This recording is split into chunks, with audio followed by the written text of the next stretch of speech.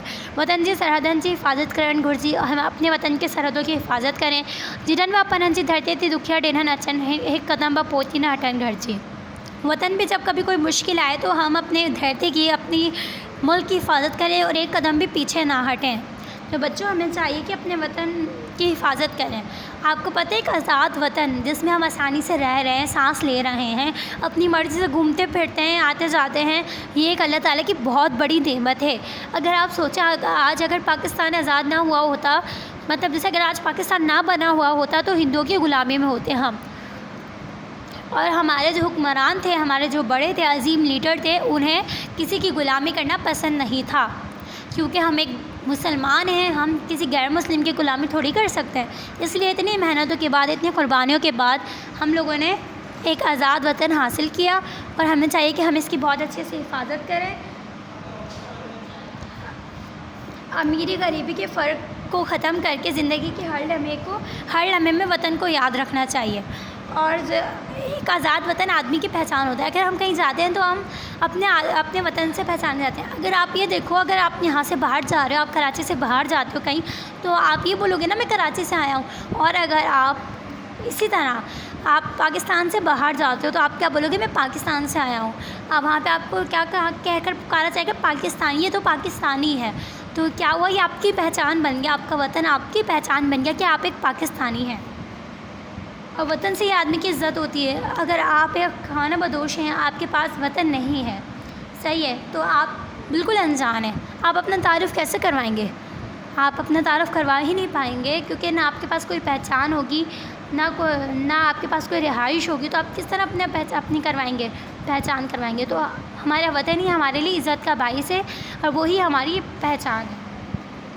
ہمیں اس کی حفاظت کرنی چاہیے، اور اس کی حفاظت ہماری ذمہ داری ہے، اور یہ اللہ تعالیٰ نے قرآن پاک میں بھی ارشاد فرمایا ہے۔ اس کے ساتھ ہمارا سبق کمپلیٹ ہوا۔ فی امان اللہ، اللہ حافظ۔